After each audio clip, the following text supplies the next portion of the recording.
Deep in the American Midwest, along the banks of the Mississippi River, stand the ruins of a city that was once larger than London, Paris, or Rome. Its massive earthen pyramids rivaled those of ancient Egypt. Its population exceeded 20,000 people, and its influence extended from the Great Lakes to the Gulf of Mexico. This was Cahokia, America's first metropolis, built by a civilization so advanced that European explorers refused to believe Native Americans could have created it. Welcome back to Beneath the Ruins. Today, we're exploring one of North America's greatest archaeological mysteries, the rise and fall of Cahokia, a Native American city that flourished 900 years ago and then vanished so completely that when Europeans arrived, the area was empty prairie. Who were the people who built America's pyramids? How did they create a civilization that wouldn't be matched in North America for another 600 years? And why did they abandon their magnificent city at the height of its power? The story begins with a mystery that has puzzled archaeologists for over a century. When French explorers first reached the Mississippi Valley in the 1600s, they found massive earthen mounds scattered across the landscape. Local Native American tribes had stories about the mounds, but insisted they weren't built by their ancestors. The mounds, they said, were the work of an ancient people who had vanished long before anyone could remember. European settlers couldn't believe that Native Americans had built such sophisticated structures. Surely these must be the work of a lost civilization, maybe Vikings, Welsh princes, or even the lost tribes of Israel. This racist assumption led to decades of wild theories about who the real mound builders were, while the true story remained buried beneath centuries of accumulated soil and prejudice. The truth began to emerge in the late 1800s when serious archaeological work started at the largest mound complex, located near present-day St. Louis, Missouri. What investigators found challenged every assumption about pre-Columbian America. The site, which came to be called Cahokia after a later Native American tribe in the area, was enormous. Over 120 mounds of various sizes dotted a 6-square-mile area. The largest, now called Monk's Mound, was a massive stepped pyramid covering 14 acres at its base and rising 100 feet high. To put this in perspective, Monk's Mound contains more earth and stone than the Great Pyramid of Giza. But Cahokia wasn't just a collection of mounds. It was a carefully planned urban center with distinct neighborhoods, ceremonial areas, and sophisticated infrastructure. The city was surrounded by a wooden palisade with watchtowers and gates. Inside the walls, thousands of houses were arranged in orderly rows. Plazas and ceremonial areas could accommodate massive gatherings. This wasn't a random village that grew organically. It was a planned metropolis designed to house and govern tens of thousands of people. Who were these mysterious city builders? Archaeological evidence shows they were Native Americans from the local Mississippi River Valley who began settling at Cahokia around 1000 AD. They belonged to what archaeologists call the Mississippian culture, a sophisticated civilization that flourished across the southeastern United States from about 1000 to 1600 AD. But the Cahokians weren't just another Mississippian community. They were the Rome of prehistoric America, a cultural and political center that influenced an area stretching from Wisconsin to Louisiana. At its peak around 1100 AD, Cahokia housed between 15,000 and 20,000 residents, making it larger than London at the time, and by far the biggest city in North America. The rapid rise of Cahokia is one of its most puzzling aspects. Around 1050 AD, something triggered massive population growth and construction activity. In just a few decades, Monk's Mound was built, the city was laid out, and thousands of people migrated to the area. What could cause such rapid urbanization in a world where most people lived in small villages? The answer appears to be a combination of environmental opportunity, technological innovation, and religious transformation. Around 1000 AD, a climate-warming period called the Medieval Warm Period created ideal growing conditions in the Mississippi Valley. Longer growing seasons and increased rainfall allowed for more intensive agriculture, creating the food surpluses needed to support large populations. At the same time, the Cahokians developed improved varieties of corn that were better adapted to northern climates. They also perfected techniques for growing corn, beans, and squash together. The Three Sisters agriculture that provided complete nutrition and maximized crop yields.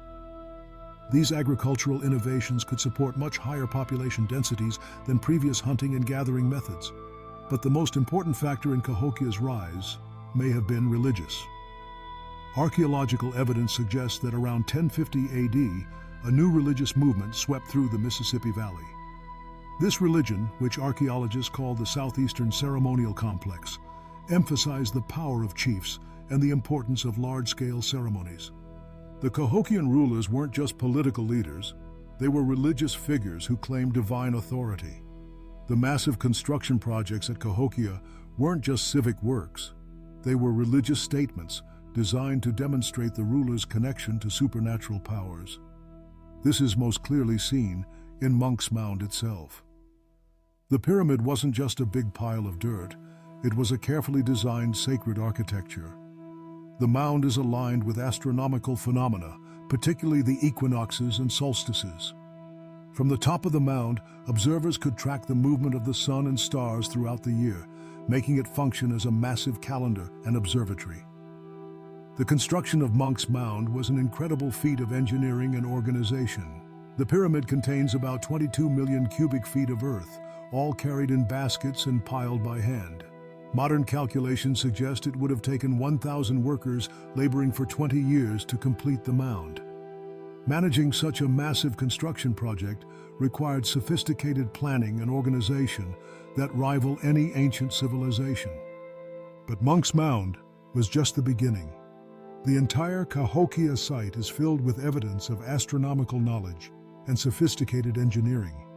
A large circle of wooden posts, dubbed Cahokia's Stonehenge by archaeologists, was used to track the sun's movement throughout the year. The placement of mounds and plazas follows careful geometric patterns that may have had religious or astronomical significance. The Cahokians were also master craftspeople who created art and tools that were traded across half of North America. Cahokian pottery, stone tools, and copperwork have been found as far away as Minnesota and Florida. They developed sophisticated techniques for working with materials like mica, shell, and copper that were imported from distant regions. Perhaps most impressively, the Cahokians created a complex urban society without any of the technologies usually associated with early cities. They had no metal tools, no wheeled vehicles, no draft animals, and no written language. Everything at Cahokia was built using Stone Age technology, human labor, and sophisticated organization. The social organization required to build and maintain Cahokia must have been incredibly complex. Archaeological evidence suggests a highly stratified society with distinct social classes. Elite burials contain exotic grave goods imported from across the continent, while common burials have simple local items. Some burials show evidence of human sacrifice, suggesting that Cahokian rulers had life and death power over their subjects.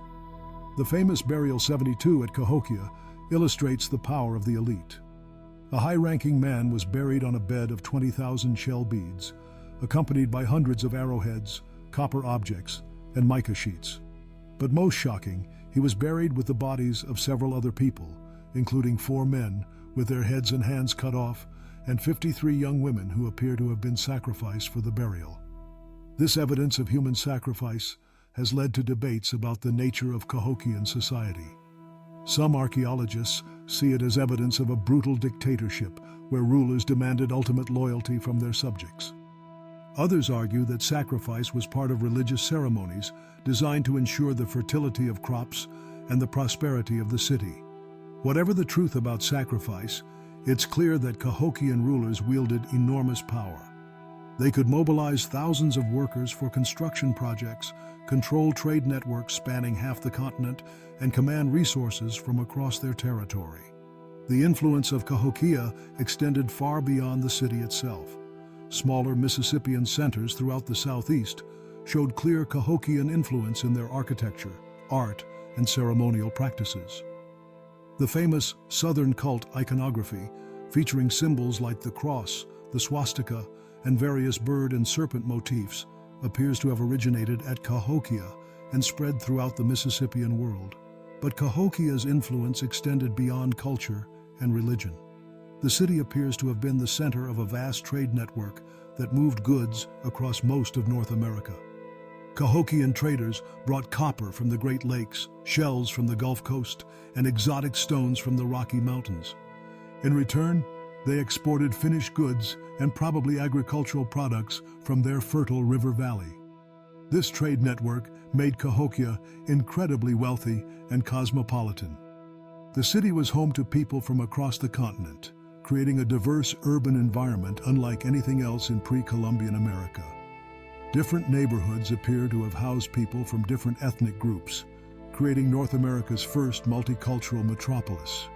But then, around 1200 AD, something went wrong. Construction at Cahokia slowed, then stopped entirely. The population began to decline. By 1300 AD, the great city was largely abandoned. By 1400, it was completely empty. Nothing but empty mounds and overgrown plazas where one of North America's greatest cities had once stood. What caused the collapse of Cahokia? Archaeologists have proposed several theories, but the truth probably involves a combination of factors that created a perfect storm of urban failure. Environmental problems appear to have played a major role. Around 1200 AD, the medieval warm period ended and global temperatures began to cool. This change, known as the Little Ice Age, reduced growing seasons and crop yields throughout North America. The agricultural surplus that had supported Cahokia's large population may have disappeared, making it impossible to feed the city's residents. Archaeological evidence supports this theory. Soil studies show increased erosion around Cahokia during the 1200s, suggesting that intensive farming had depleted the land. Fish and game bones become less common in trash deposits, indicating that local resources were being exhausted by overhunting and overfishing. Political instability may have worsened these environmental problems. As resources became scarce, different groups may have competed for control of the remaining wealth. The elaborate burial goods and monumental construction that characterized Cahokia's peak disappeared during the decline, suggesting that the elite lost their power to command resources and labor. There's also evidence for increased violence during Cahokia's final centuries. The wooden palisade around the city was rebuilt several times and made stronger, suggesting growing security concerns. Some later burials show evidence of warfare, including scalping and other forms of violence that weren't present during the city's peak. Climate change and resource depletion may have triggered a cascade of social problems that ultimately made Cahokia uninhabitable. As crop yields declined, the city could no longer support its large population. People began leaving to find better opportunities elsewhere. As the population declined, the city's political and economic power diminished, making it harder to maintain the trade networks that had brought exotic goods and raw materials. The decline may have been accelerated by disease. Large urban populations are vulnerable to epidemics, and Cahokia's dense housing and limited sanitation would have made disease transmission easy. A major epidemic could have decimated the population and made the city uninhabitable for survivors. By 1400 AD, Cahokia was completely abandoned. The great mounds were slowly covered by grass and trees. The careful urban planning was obscured by centuries of plant growth.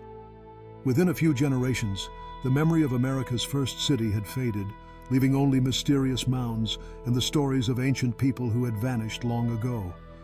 When Europeans arrived in the Mississippi Valley, they found it largely empty of permanent settlements. The descendants of Cahokia's builders had scattered across the continent, some joining other Native American groups, others establishing new communities far from the abandoned city. The urban tradition that had created Cahokia was gone and wouldn't return to North America until European colonization. The discovery and excavation of Cahokia has revolutionized our understanding of pre-Columbian America. Far from being a sparsely populated wilderness, North America was home to sophisticated civilizations that built cities, managed complex trade networks, and created monumental architecture that rivaled anything in the ancient world. Cahokia shows us that Native Americans were capable of the same kinds of cultural achievements as civilizations in other parts of the world. They developed their own solutions to the challenges of urban life, created their own monumental architecture, and built their own trade networks without any influence from Old World civilizations. But Cahokia also serves as a warning about the fragility of human societies. Even sophisticated civilizations can collapse when they face environmental challenges, resource depletion, and social instability. The same factors that destroyed Cahokia, climate change, overpopulation, resource exhaustion, and social inequality, remain threats to modern cities. Modern research at Cahokia continues to reveal new insights about this remarkable civilization. Advanced archaeological techniques like ground-penetrating radar and LiDAR mapping have revealed the full extent of the city and identified previously unknown structures. DNA analysis of human remains is providing information about the health, diet, and ancestry of Cahokia's residents. Perhaps most importantly, archaeologists are working closely with modern Native American tribes to ensure that research at Cahokia respects indigenous perspectives and knowledge. The descendants of Cahokia's builders are still here, and their oral traditions and cultural knowledge are essential for understanding their ancestors' achievements. Cahokia represents one of humanity's great urban experiments, the creation of North America's first city using entirely indigenous knowledge and technology. For 300 years, it served as the cultural, economic, and religious center of half a continent. Its influence shaped Native American societies from the Great Lakes to the Gulf of Mexico. The mysterious people who built America's pyramids weren't mysterious foreigners or lost civilizations. They were Native Americans who achieved something extraordinary, the creation of a complex urban civilization that lasted for centuries and influenced the development of cultures across North America. Their city may be gone, but their legacy lives on in the rich cultural traditions of Native American peoples and in the growing recognition that pre-Columbian America was home to civilizations every bit as sophisticated as those found anywhere else in the world. The next time you see one of those ancient mounds scattered across the American landscape, remember that you're looking at the remains of America's first cities, built by people who understood how to create monumental architecture, manage complex societies, and build networks that connected distant regions. They were the true founders of American civilization, and their story is finally getting the recognition it deserves. What do you think caused the collapse of Cahokia? Could modern cities learn from the mistakes of America's first metropolis? Share your thoughts in the comments and subscribe for more stories of the remarkable civilizations that shaped the Americas long before European arrival.